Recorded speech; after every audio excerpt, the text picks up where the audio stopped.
Mama Udo. This is the Master Prophet, young Joshua Yowens, the working one of the Biafran people, Biafran spiritual leader,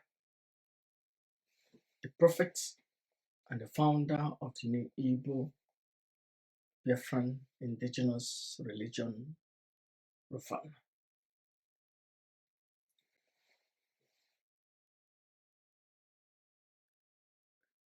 Ekere ọrụ eke, ọ Chukwu na-akwalite mmụọ mmadụ ime some certain things. And you will never understand why I'm doing what I'm doing. Maazị Nnamdi Kanu, o metụrụ ya n'obi ka o liberate our people. Maka ọ hụrụ nsogbu our people nọ n'ime ya and the humiliation our people nọ n'ime ya na Biafran land. Ihe ahụ ewute ya. Ọ chọọ ka anyị kpọpụta anyị from this bondage. Ọwụhụ ndị Igbo niile dị happy. I must be honest with you. Ọwụhụ ndị Igbo niile dị happy with Maazị Nnamdi Kanu. I know ndị Igbo enye ha Maazị Nnamdi Kanu ha were mma gbupụ ya isi. Honestly speaking, ama m ndị Igbo onye Igbo a ga-enye Maazị Nnamdi Kanu ya egbuo ya. Because ọ chọghị ka ọ kpọpụta ụmụnne ya from slavery. Echetara m mgbe a na-ekwu okwu na mgbe a na-akọwa ihe na-eme na Amerịka, a sị na enwere ndị ohu nọ na field na-arụ ọrụ, nwee ndị ohu nọ with the slave masters. Ndị ohu nọ na field ha gbafere ọsọ, ndị ka ahụ nọ with the slave masters ga-aga chọọ ha ebe ha nọ, gide ha, bịa dowe ha with the slave masters.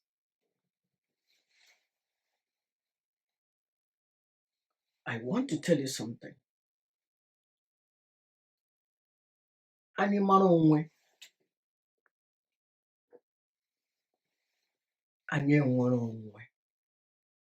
I repeat, today is 27th of April 2023. Anyị mara onwe. Anyị enwere onwe. Ma anyị amaghị onwe, anyị adịghị enwere onwe. Maazị Nnamdi Kanu can go and get thousands of ihe niile a na-eji eme ihe siri ike. As long as anyị ama onwe, anyị adịghị enwere onwe. O nwere a famous quote from Amen-Ra, the god of Egypt, where the Christians stole the 10 commandments. Mkpọtụ Egypt, because your slave masters taught you to be afraid of your own things. Amen-Ra, it is the name that every Christian, every Muslim, every Judaism close their prayers. They say Amen. Mostly every native doctors close their prayers with Amen. It is Amen-Ra. So if you talk about Egypt to an Igbo man, a black man, because your slave masters programmed you to hate your own, programmed you to love your enemy more than your own people. Amen-Ra said, know yourself. Kam sụọ ya n'Igbo. ọ sị gị mara onwe. Anyị mara onwe,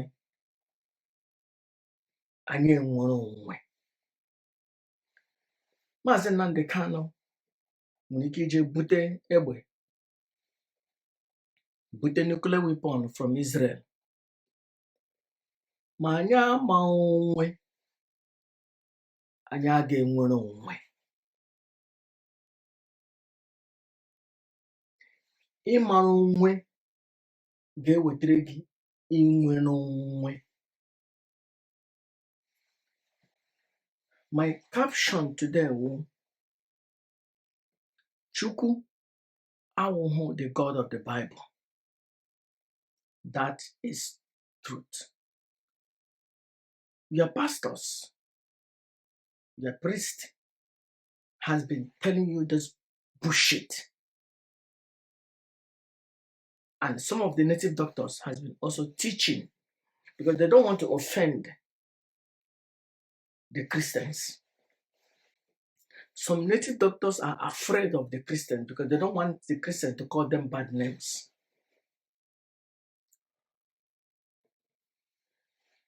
Chukwu will only, you can, only Igbo ga-akpọ Chukwu ma gị nọ n'ọdịnala na omenala. Although Chukwu mmụọ ọya ji ndị Igbo niile, onye ọbụla wụ onye Igbo ọ Chukwu, ịnọ under Chukwu. Chukwu wụ mmụọ ndị Igbo, and otu ị ga-eji enweta Chukwu wụ naanị n'ọdịnala na omenala ndị Igbo. Christians, Catholic Church, Methodist, Assemblies, Episcopalian, Presbyterian, efulefu ndekọ ọzọ, their God wụ Jesus Christ. Na efulefu kọpịrị ihe edere na Egyptian Book of the Dead. Any native doctor gwara gị that anyị na-efe otu chi, Chineke kpọọ that idiot, kpọọ that bastard, onye oshi ọkụ.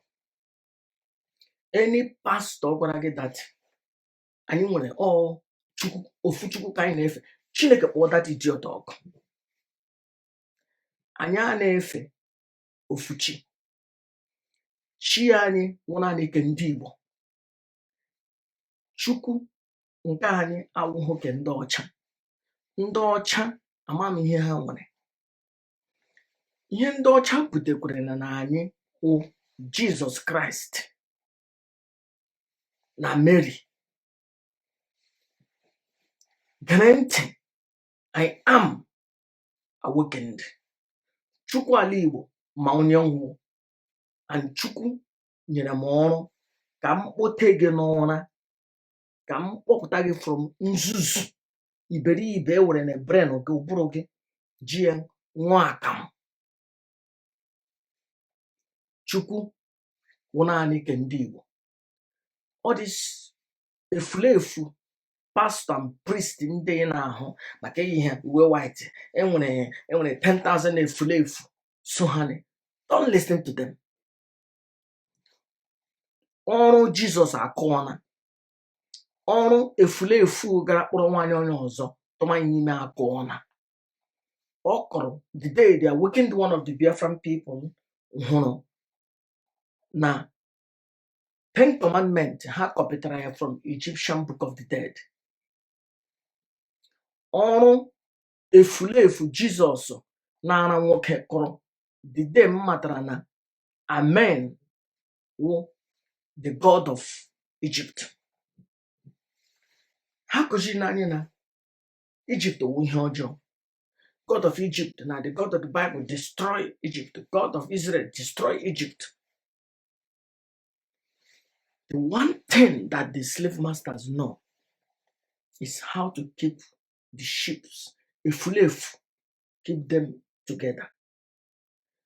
When the slave masters comes to a community, the slave masters will observe ele ihe na-enye ha ike, ele ihe na-enye ha obiọma, ele ihe na-ekipụ ha together. The slave masters went to Iran, Persia. They studied Persia. What gives them power? What keeps them together? What makes them to be proud people? They find out that is their God. They destroy the religion.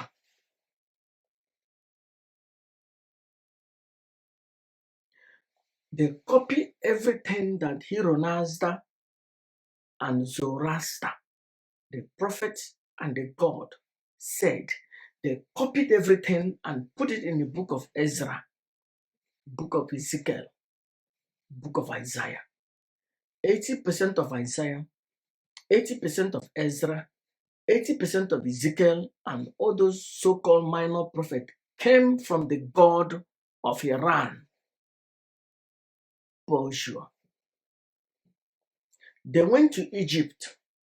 They said, Egypt is evil. Egypt is Satan. Egypt is not good. Egypt are not children of God. Egyptians you see today, you don't see them no more. A room castrate ha niile. Anaghị atụmali nwaanyị ime. 2,000 years, their color, persona, everything they change. Hey, were the name of the God of Egypt tige na Bible. Amen. God copying the principle of Ma'at, the daughter of Amen-Ra, tige na 10 Commandments. Don't talk about Egypt. Egypt Dojo, Egypt Dosh, Egypt Wajomo. With the copying tige na Bible. Destroy Egypt. Bịa n'ala Igbo gaa kọpụrụ ihe agụleri na efulefu na efuleri na ke were tinye na Bible. They are children of God.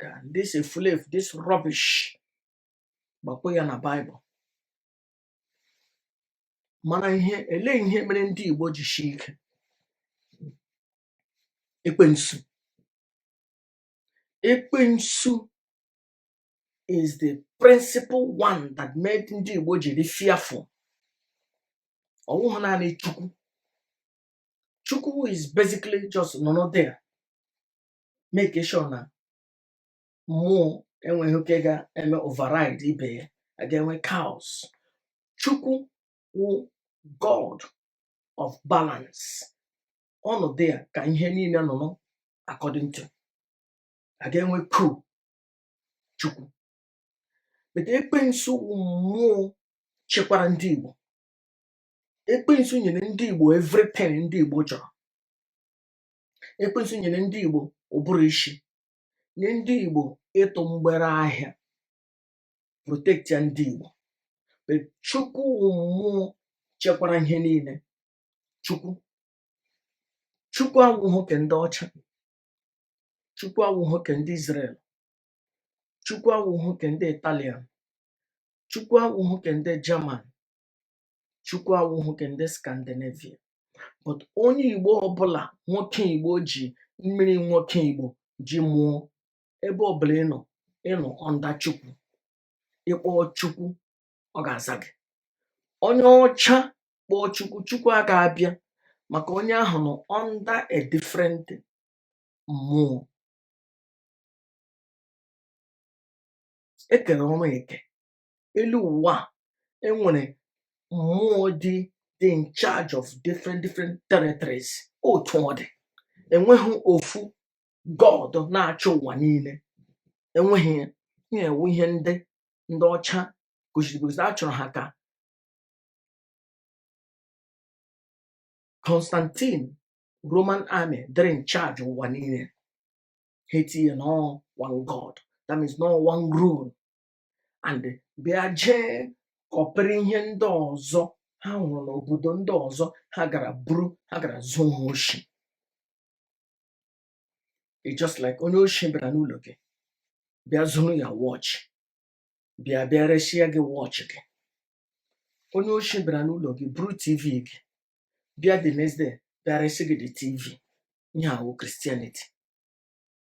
Onye oshi bịara n'ụlọ gị gbuo nne gị, repuo nne gị, gbuo ya, repuo nna gị, gbuo ya, repuo nwanne gị nwaanyị, gbuo ya, repuo nwanne gị nwoke, gbuo ya, kpọrọ gị maka ịka nọ 1 month old, onwe otu ga-eji erepu gị, mebi ị na-ebe akwa, ya kpọrọ gị zụọ gị, zụchaa gị, nye gị ihe niile, kpọrọ gị jee ala bekee, mechaa gị ihe niile.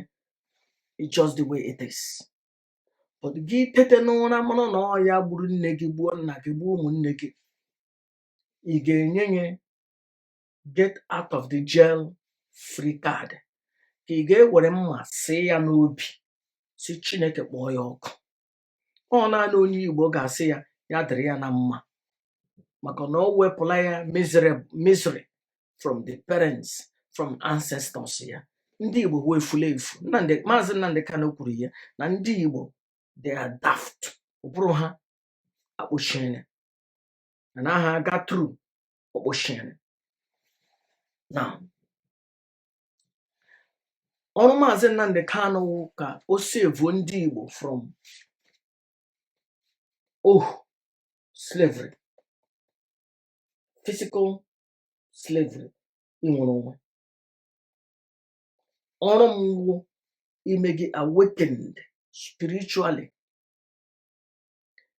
An awakened mind cannot be enslaved. Ịmara onwe ga-enwere onwe, ga-ama onwe ga-anọ n'ohu. Ma ndị Igbo amaghị onwe. Maazị Nnamdi Kanu just na-ewesi his time. Atụọ ya mkpọrọ, erilizie ya, atụọ ya mkpọrọ ọzọ, erilizie ya, atụọ ya mkpọrọ, erilizie ya. Ọ just na-ewesti his time maka ndị ọ chọrọ iliberate amaghị onwe. Ịmara onwe ga-enwere onwe. Chukwu ndị Igbo the greedy. Chukwu ndị Igbo the selfish. Ọ dịka nwoke hụrụ nwaanyị ya n'anya, nwaanyị gị na-atọ gị ka shuga, ị chọhụ ka onye ọzọ kọrọtọ ihe ahụ ị na-akọrọ.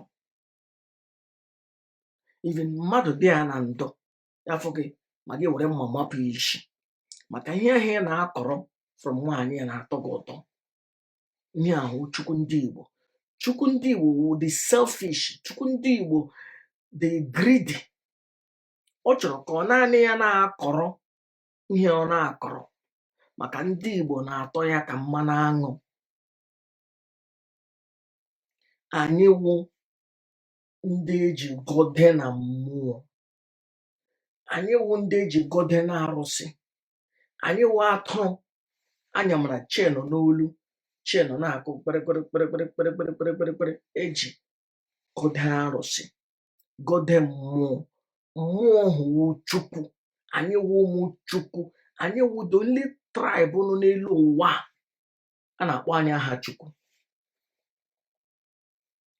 But ndị oshi arụ ekpukpere ndị ọcha na-akpọ ntụnụ butere n'ala anyị, ebe ọbụla ha jere ha ezuru mmụọ ha.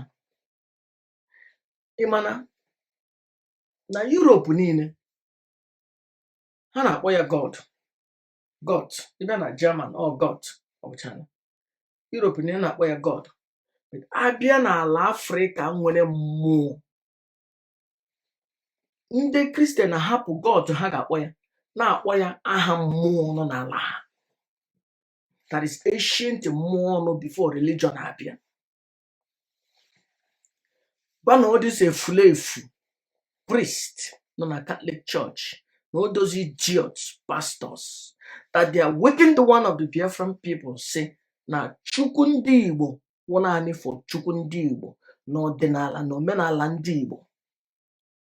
Na efulefu arụ ndị ọcha butere wụ Jizọs na Mary akwụna nwanyị, si ha biko ha hapụrụ anyị Chukwu anyị. Ha buru Jizọs ha buru efulefu nwaanyị akwụna nwaanyị ashawo kobo jeme, bete hapụrụ anyị Chukwu anyị. And ha hapụkọrọ anyị ekwensu anyị, the mighty God of war.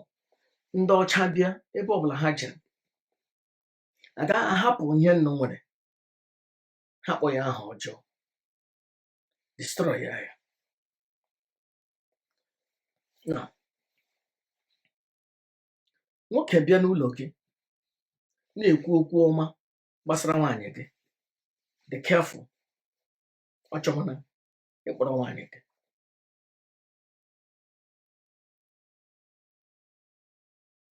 See, but ndị ọcha onye reverse psychology, ha bịa n'ụlọ gị, ha hụ something that makes you powerful, something that made you to resist them for this long time.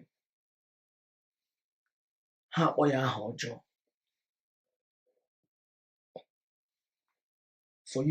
for them to destroy you.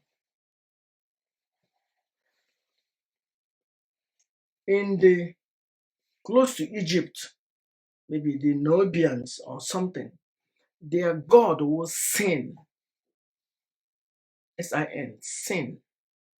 The god of sin, the moon god, very powerful, that the Europeans fought for hundreds of years. They were unable to destroy it. What they did is to onye ọbụla ahụrụ na ahụ ya nya the image of sin, asị gị n'ime na ihe ọjọọ ga-egbu gị, because I surrendered her the city for thousands of years. So ịpụta na eji ị ga-ekwu ihe gbasara sin, nọ na nsogbu, ị ga-akpọ sin. So less people now was here for help. And the man of the gods na-ebu ibu ma anyị na-ekwu okwu gbasara ha. Chukwu ndị Igbo, they so mighty because only Igbo ọbụla na-akpọ Chukwu. Ya na-ebu, or is so powerful. So ha nye order sị, don't anụ gị sin n'ọnụ, achapụ gị ihe iji wụrụ nwoke. Ịrụ nwaanyị achara gị ihe nga milk na-apụta, chara ya chapụta ya. Ndị mmadụ ụjọ na-atụ onye ọbụla. Ha edere na Bible na onye mere ihe ọjọọ na a ga-akpọ ya sin. But sin originally with the moon god. Ịhụ na Bible go. Ndị ọcha ebe ọbụla ha jere ha ezuru ihe, ebe ọbụla ha jere ha ezuru ihe, copy. Divine Mother said that the God of the Bible will copy. Chukwu say ha copy the name of the person, copy ga na akwụkwọ gba expo, that is the aha onye dere the thing, copy. I can't say it the way she said it. I wish Divine Mother will say it properly. Abịara ha n'ala Igbo chọpụta na ike ndị Igbo awụghị naanị na Chukwu, na ike ndị Igbo nọ na ekwensu, God of war, mmụọ na-apụ apụ, na-abata na-alụ ọgụ, na-akpa ike, na-eto mgbere ahịa, na-enye ability to be trickery. Normal onye Igbo ọbụla nwụọ ndị kọni ihe anyị nwetara from ekwensu. Chukwu adịghị trickery, ekwensu dị trickery.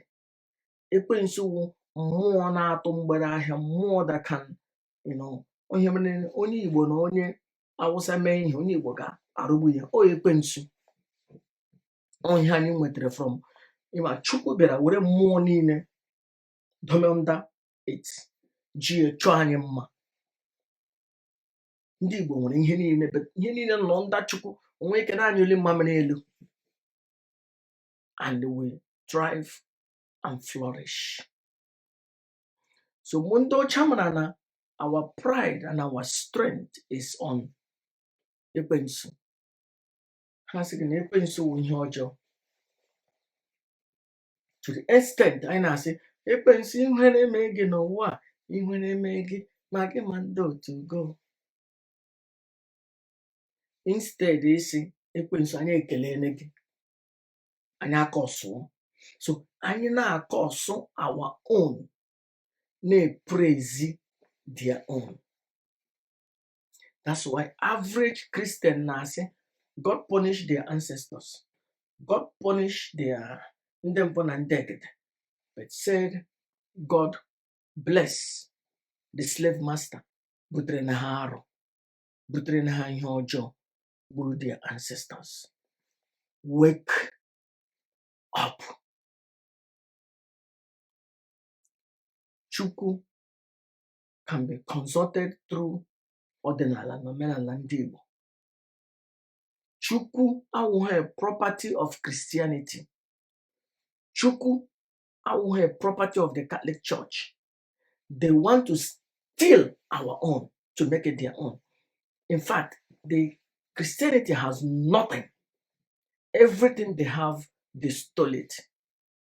They stole 80% of the writings of the Bible from different religions. And they are stealing the hierarchies of every country where they go. It's supposed to be only one name for Christianity.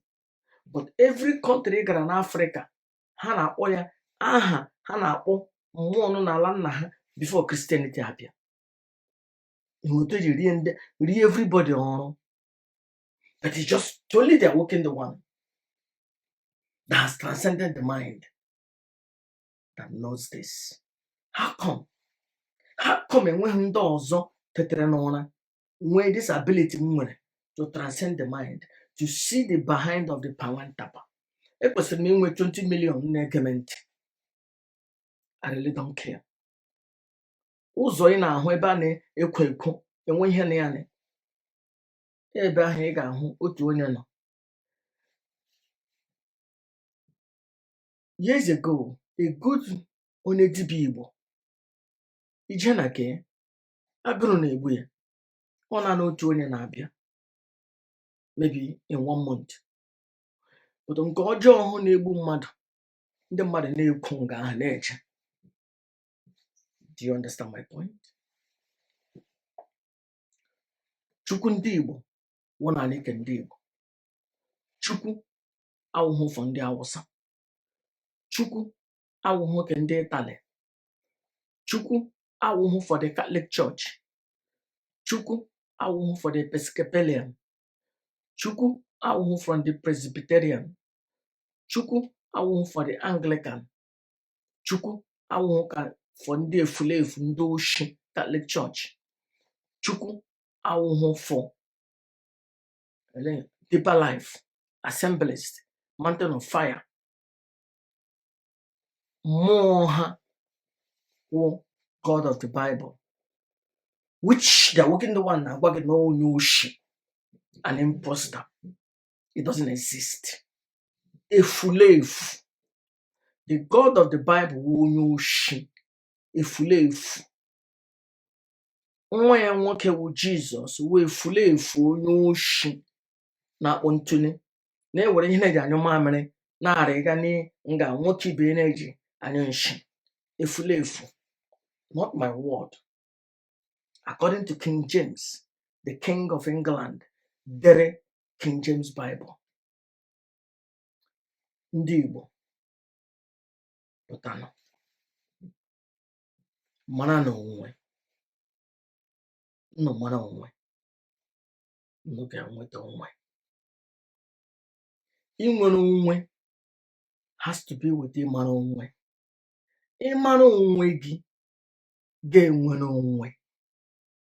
Gama ha onwe, ị ga-enwere onwe. Ihe a niile Maazị Nnamdi Kanu, ahụhụ niile Maazị Nnamdi Kanu na-ata for this while ga-awụ ihe furu ụkpụrụ ma anyị ama onwe. Anyị mara onwe, anyị amata Chukwu, Chukwu amara anyị. Chukwu mara anyị, Chukwu echekwa anyị. Anyị mara onwe, anyị enwere onwe. Ndị Igbo tetena n'ụra. Ala Igbo na-agba aghara aghara. Ala Igbo na-agba aghara aghara.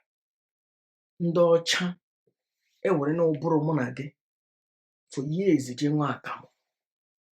Bete etetere m n'ụra mgbe m bịara leba anya in the behind of the pawentapa, hụ ihe ha na-achọghị ka mụ na gị hụ. Egyptian Book of the Dead, 42 Laws of Ma'at, nga edere ihe niile ha sị na the God of Israel nyere Moses, edere nga. Hụ akwụkwọ King James dere sị na ya na-apịa ntụne, na ya na-apịa nwoke.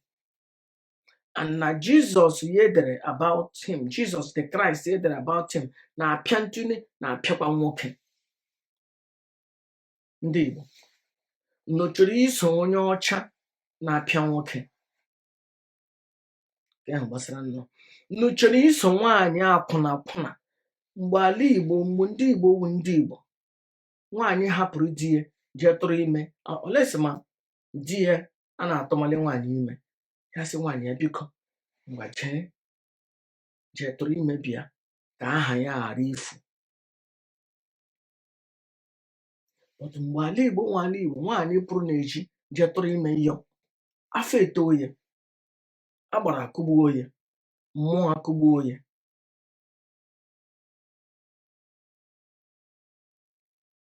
Ọwa arụ. But religion arụ ewere nwaanyị akwụna akwụna onye ọzọ tụrụ ime na-eji ebuli ya elu. Normally ekwesịrị igide Mary, gbaa ya ọtọ na public, pịa akwụna akwụna kọbọ nwaanyị ahụ, pịa ya ụtalị. But you know what? Mary never walked on this planet Earth. Jesus the Christ never walked on this planet Earth. The God of the Bible never existed. Because if he existed, ihe niile that efulefu kwuru wụcha ashị ashị.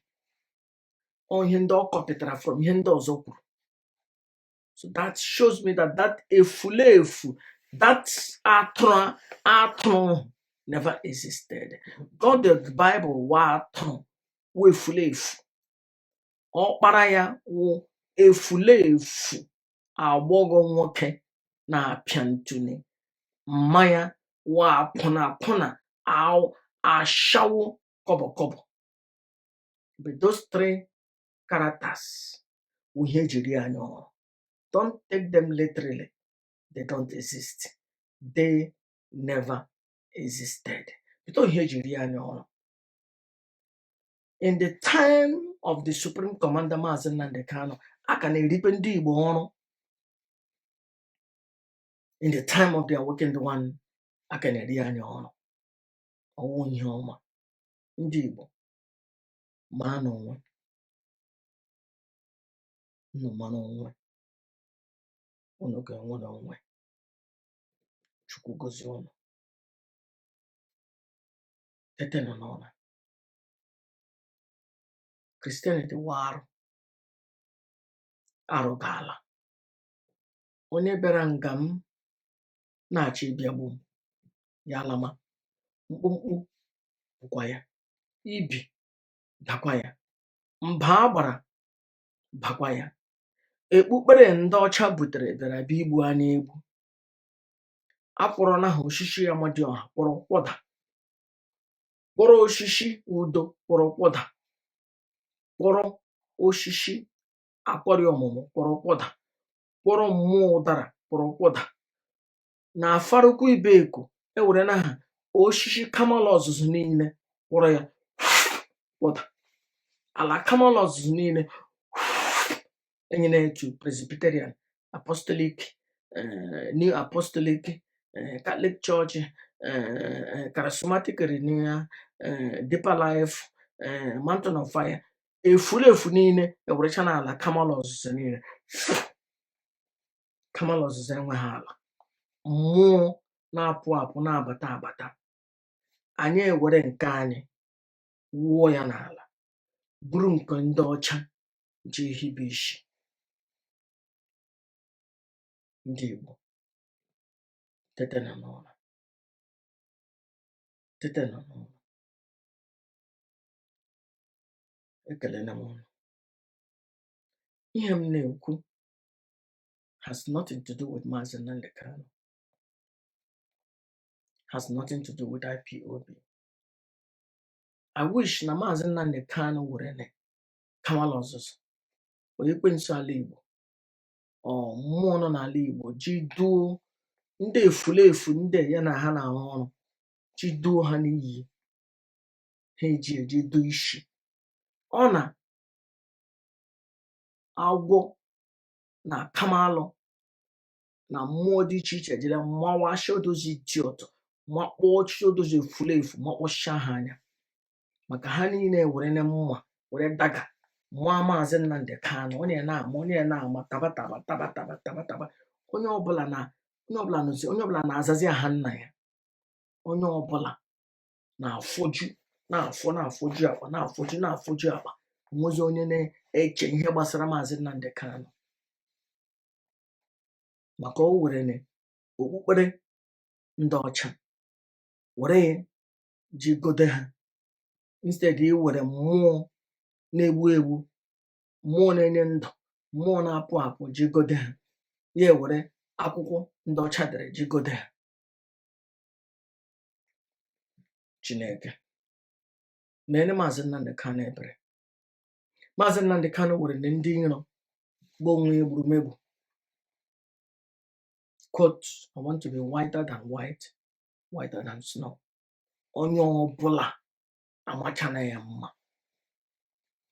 Ewepụgo otu mkpụrụ nwaanyị, otu nwaanyị onye fọrọ nne nna ya anya.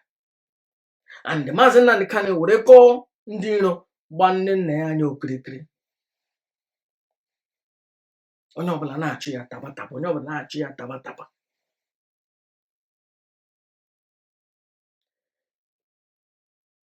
Ihe m na-ekwu for my personal opinion has nothing to do with IPOB, has nothing to do with Maazị Nnamdi Kanu, has nothing to do with nne nna ya anya. But ọ bụrụ na ndị Igbo mara onwe, ofe rụrụ arụ ga-ezuru Maazị Nnamdi Kanu nri. That is, ọ ga-alụ, ọ ga-eme gara too much. Onye ọbụla ga-asị agwa taa ka anyị nwere onwe. But maka ihe na ama aha onwe, ama aha chi ama aha onwe, agaghị nwere onwe. Chineke mee ka ha mara onwe, meekwanụ ka ha nwere onwe. Ya dịrị unu na mma. Chukwu gọzie ndị Igbo. Chukwu kpọghachite ndị Igbo, maka anyị wụ atụrụ efulefu hapụrụ ebe anyị kwesịrị ije jem ebe ọzọ. Chukwu kpọghachite ndị Igbo, maka ala Igbo na-agba aghara. Chukwu gọzie unu. Ndewo. Udo.